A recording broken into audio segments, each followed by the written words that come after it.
नमस्कार, स्वाभिमानी न्यूज चॅनलच्या बातमीपत्रात आपले स्वागत। सुरुवातीला जाणून घेऊया आजच्या ठळक घडामोडी। महाविकास आघाडीच्या उमेदवार शोभाताई बच्चाव यांच्या प्रचारार्थ मोगलाईत मोटरसायकल रॅलीचे करण्यात आले आज आयोजन। धुळे तालुक्यातील बाळापूर येथील जीप शाळेतील चोरट्यांनी चोरली पाण्याची electric motor. Welfare party of इंडियाचे उमेदवार शेख मोहम्मद जैद यांची लोकसभेच्या पार्श्वभूमीवर पत्रकार परिषदेचे आयोजन। लोकसभेच्या निवडणुकीत मतदान न करणाऱ्यांना 6 महिने शासकीय योजना बंद करा, इंदिरा महिला मंडळाचे प्रशासनाला निवेदन। वंचित बहुजन आघाडीचे उमेदवार अब्दुल रहमान यांनी केला आपला उमेदवारी अर्ज आज दाखल। आता जाणून घेऊया बातमीपत्र विस्ताराने। धुळे लोकसभा मतदारसंघाच्या महाविकास आघाडीच्या उमेदवार डॉक्टर शोभाताई बच्चाव यांनी आज धुळे शहरातील साखर रोड मोगलाई पंडित जवाहरलाल नेहरू चौकापासून आपल्या प्रचार रॅलीला सुरुवात केली। दरम्यान डॉक्टर शोभाताई बच्चाव यांनी आपल्या प्रचाराचा झंझावात जोरात सुरू केलेला असून त्यांच्या प्रचारात प्रामुख्याने पिण्याच्या पाण्याचा प्रश्नासह नागरिकांच्या प्रलंबित प्रश्न, शहरातील रस्ते यांच्यासह अनेक प्रश्न त्यांनी आपल्या प्रचाराचे मुद्दे घेतलेले आहेत। दरम्यान आजच्या या प्रचार रॅलीत काँग्रेस पक्षासह महाविकास आघाडीचे पदाधिकारी देखील मोठ्या संख्येने आजच्या या रॅलीत सहभागी झालेले होते। उमेदवारी मला पक्षाने दिली आणि धुळे शहरामध्ये या ठिकाणी प्रचाराचा झंझावात आम्ही या ठिकाणी सुरू केलेला आहे। गेल्या 3 दिवसांपासून आम्ही धुळे शहरामध्ये महाविकास आघाडीच्या माध्यमातून या ठिकाणी प्रचार करतो आहोत आणि अतिशय उत्स्फूर्त असा प्रतिसाद मतदारांचा त्या ठिकाणी आहे। धुळे शहरामध्ये अनेक प्रश्न आहेत, विशेषतः पिण्याच्या पाण्याचा प्रश्न आहे, तो सोडवणं अत्यंत गरजेचं आहे। त्याचप्रमाणे धुळ्यातले जे काही रस्ते आहेत तर ते रस्ते देखील चांगल्या पद्धतीने मॉडेल रोड्स होणं हे गरजेचं आहे। तिसरी गोष्ट म्हणजे संपूर्णपणे धुळ्यामध्ये भुयारी गटार योजना राबवणं हे अतिशय गरजेचं आहे। अनेक नाले उघडे आहेत, त्याच्यामुळे आरोग्याचे प्रश्न हे निर्माण झालेले आहेत। त्याचप्रमाणे धुळ्याचं जे काही मेडिकल कॉलेज आहे, आदरणीय भाऊसाहेब हे मेडिकल कॉलेज, त्या ठिकाणी देखील अनेक त्रुटी आहेत, सुविधा नाही आहे। सिटी स्कॅन मशीन जे आहे ते 4 वर्षांपासून ते बंद आहे आणि नवीन सिटी स्कॅन मशीन घेण्याची गरज आहे। त्यासाठी निधीचं देखील आयोजन करण्यात आलेलं होतं आणि 8 कोटी 60 लाख रुपये मंजूर झालेले होते। आर्थिकच्या माध्यमातून जे काही टेंडर काढणं गरजेचं होतं ते निघालं नाही आणि तो निधी परत RBIला जमा झालेला आहे। त्या ठिकाणी ॲम्ब्युलन्सची देखील सोय नाही। साधे प्रायव्हेट हॉस्पिटल जे असतात त्या ठिकाणी ॲम्ब्युलन्स असतात, परंतु एवढं मोठं हॉस्पिटलमध्ये या सोयी नाही। मला निश्चितपणे या ठिकाणी सांगावं असं वाटतं की 10 वर्षापासून या ठिकाणी BJPचे खासदार आहेत, त्यांनी ते स्वतः डॉक्टर आहेत, त्यांनी या गोष्टीकडे लक्ष देणं हे अतिशय गरजेचं होतं। धुळ्यामध्ये जे युवक वर्ग मोठ्या प्रमाणामध्ये आहे तो बेरोजगार आहे आणि त्यांना रोजगार मिळवून देण्यासाठी जे MIDC धुळ्यामध्ये आहे त्याचं विस्तारीकरण होणं गरजेचं आहे। तिथे नवीन उद्योग आणून इथले जे बेरोजगार युवक आहेत त्यांना रोजगार उपलब्ध करून देण्याच्या संदर्भामध्ये मी निश्चितपणे या ठिकाणी प्रयत्न करेन।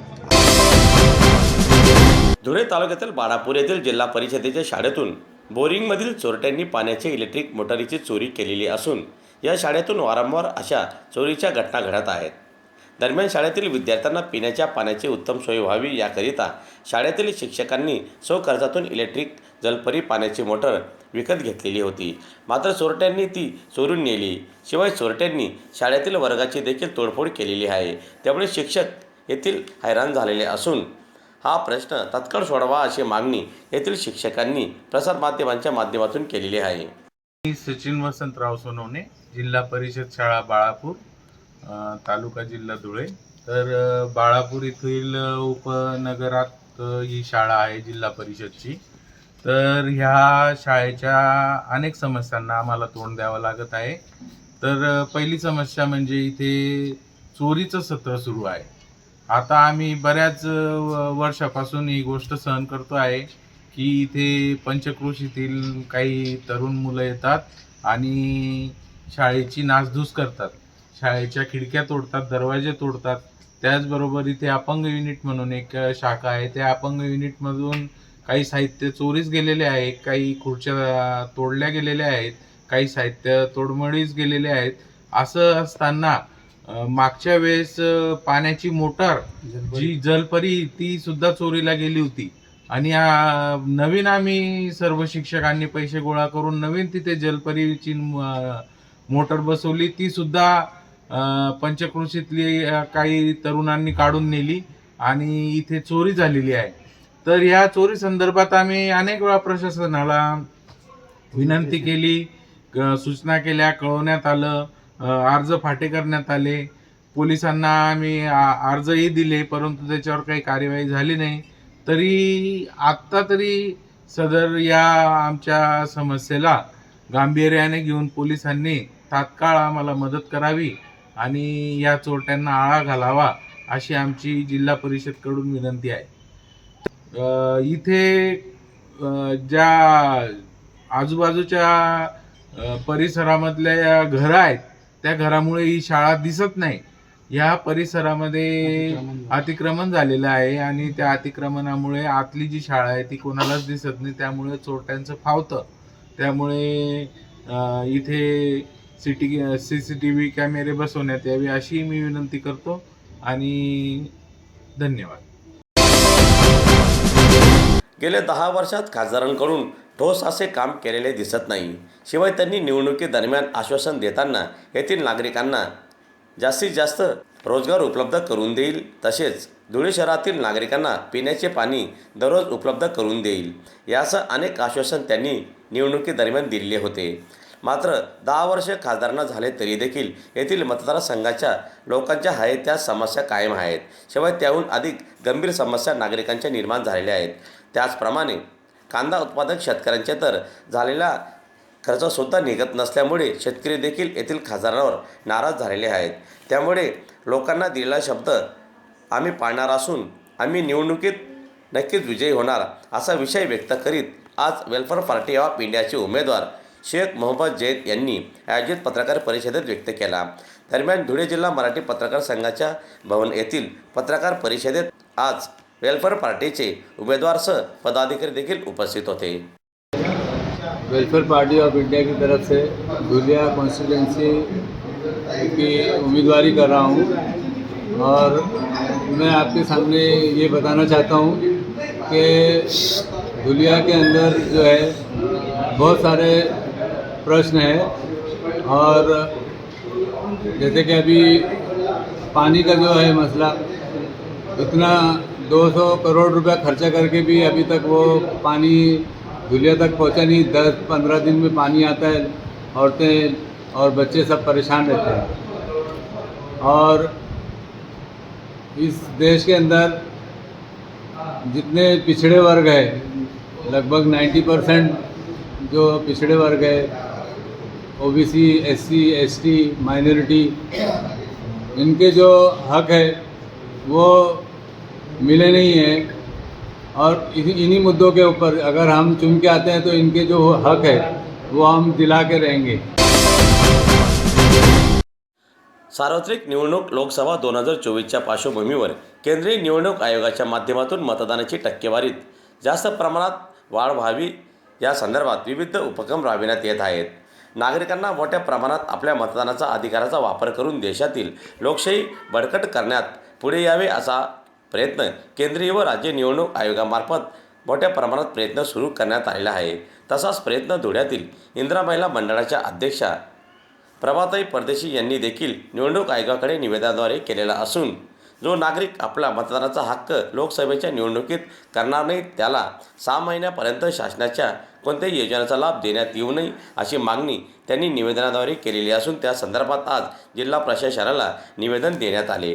दरम्यान यावेळी निवेदन देण्यासाठी त्यांच्या समेत इंदिरा महिला मंडळाच्या पदाधिकारी देखील उपस्थित होत्या. आम्ही इंदिरा महिला मंडळ धुळे महाराष्ट्र सामाजिक संस्थेच्या वतीने आज निवडणूक आयोग अधिकारी ISS पूर्णचंद्र किशन जाधव यांना त्यांची वेळ घेऊन त्यांना आम्ही त्यांची भेट घेतली आता आणि त्यांनी आम्हाला पॉझिटिव्ह असं उत्तर दिलेलं आहे. त्याच्यात आम्ही असं सांगितलेलं आहे की धुळे शहरात आणि पूर्ण ऑल ओव्हर महाराष्ट्र लोकांच्या ज्या सुविधा आपण देतो, ज्या भारत सरकार जी सुविधा देत राहते, महाराष्ट्र सरकार जी सुविधा जनतेला देत राहते, त्याच्यात राशनचा विभाग असेल, पुन्हा आपलं 5 लाखाचा जो आरोग्यासाठी सरकार पैसा देत राहते मोफतमध्ये, पूर्ण कोरोनामध्ये मोफतमध्ये अन्नधान्य देण्यात आलेलं आहे. पण लोकशाहीचा अपमान करण्याचा अधिकार लोकांना कोणी दिलेला आहे? कारण की लोकशाहीचा अपमान आपली जनता कायम करत असते. टक्केवारी वाढवण्यासाठी निवडणूक आयोग लाखो करोडो रुपये खर्च करत राहते. तर आज आमच्या संस्थेचं आणि माझं व्यक्तिगत म्हणणं निवडणूक आयोग अधिकाऱ्यांना असं होतं की जे लोक निवडणूकच्या वेळेस वोटिंग करायला निघत नाही, तर त्यांच्या मूलभूत सुविधा कमी करण्यात याव्या 6 महिन्यासाठी. ज्यांनी कोणी स्लिप दाखवल्यावरच त्यांना सर्व मूलभूत सुविधा देण्यात यावी. आणि जनतेचा जो पैसा आहे, करोडो रुपये जो आपण टक्केवारी वाढवण्यासाठी मूलभूत आपला अधिकार असताना जनता करत नाही. आणि त्यांना हे कसं कळतं की आपण शासनाचा प्रत्येक फंडिंग फ्रीचा घ्यायला पाहिजे. प्रत्येक योजनेमध्ये सर्व लोक 99% पुढे असतात.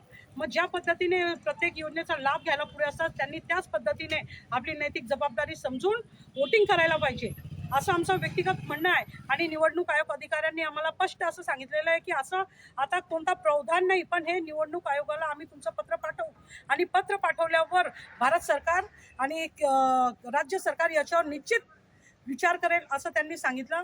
धन्यवाद. जय हिंद. गेल्या 70 वर्षात देशात सामाजिक, शैक्षणिक, आर्थिक लाभ येथील नागरिकांना काँग्रेस व आज भाजपने आजपर्यंत दिलेले नाही. शिवाय सर्व स्तरातील नागरिकांना सत्तेपासून यांनी दूर ठेवलेले आहे. त्यामुळे दोन्ही पक्षही देशातील नागरिकांचे शोषण करीत आहेत. शिवाय काँग्रेस गेल्या अनेक वर्षापासून व 10 वर्षापासून सध्या स्थितीत भारतीय जनता पार्टी हे सत्तेत आहेत. त्यांनी देखील आतापर्यंत सर्वांना सामाजिक, आर्थिक, शैक्षणिक यापासून वंचित ठेवलेले आहे. त्यामुळे वंचित बहुजन आघाडी अशा सर्वांना सोबत घेऊन जे कोणी वंचित असतील असे सर्वांना एकत्र करून या निवडणुकीच्या रिंगणात उतरलेली आहे. आणि आमच्या पक्षाकडे कोणतेही संसाधन नसताना आम्ही लोकांच्या हितासाठी निवडणुकीत उतरलेलो आहोत. त्यामुळे लोक आमच्या पाठीशी खंबीरपणे उभे आहेत असा आशावाद व्यक्त करीत आज वंचित बहुजन आघाडीचे उमेदवार अब्दुल रहमान यांनी आपला उमेदवारी अर्ज दाखल केला. त्यापूर्वी वंचित बहुजन आघाडीतर्फे धुळे शहरात शक्ती प्रदर्शन करण्यात आले. या रॅलीत वंचितचे उमेदवार, पदाधिकारीसह कार्यकर्ते मोठ्या संख्येने सहभागी झालेले होते. माता माझी जाऊ, छत्रपती शिवाजी महाराज, महात्मा फुले, सावित्रीबाई फुले, महामानव डॉक्टर बाबासाहेब आंबेडकर, आई वडील यांच्या आशीर्वादाने आज मी नामनिर्देशन पत्र, नॉमिनेशन पत्र दाखल केलेले आहे. धुळ्याचे जे लोक आहेत ते फार चांगले आहेत आणि त्यांची सेवा करण्याची त्यांनी मला संधी द्यावी एवढे सर्वांना मी विनंती करतो आणि त्यांच्यासमोर मी नतमस्तक करतो. सर, आपला माझा अजेंडा आहे की धुळ्याचे जे लोक आहेत ते फार चांगले आहेत, शांतप्रिय आहेत. त्यांचा जो विकास हवा होता आतापर्यंत तो विकास झालेला नाही. ते सर्व समाजाच्या, सर्व वंचितांचा मी विश्वास करणार. माझ्या विरोधात आहे न्याय अध्याय वंचितों को न्याय.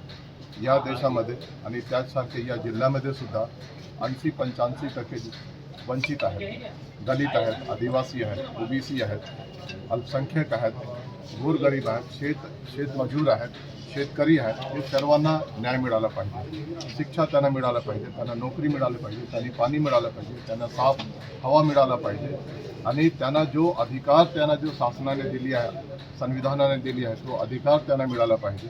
हे सर्वसाठी आणि सर्व धुळ्याच्या लोकांच्यासाठी मी सदैव तत्पर राहीन आणि त्यांची सेवा करेन. याचबरोबर स्वाभिमानी न्यूज चॅनलचे बातमीपत्र संपले. पुन्हा भेटूया पुढील प्रसारणात. तोपर्यंत नमस्कार.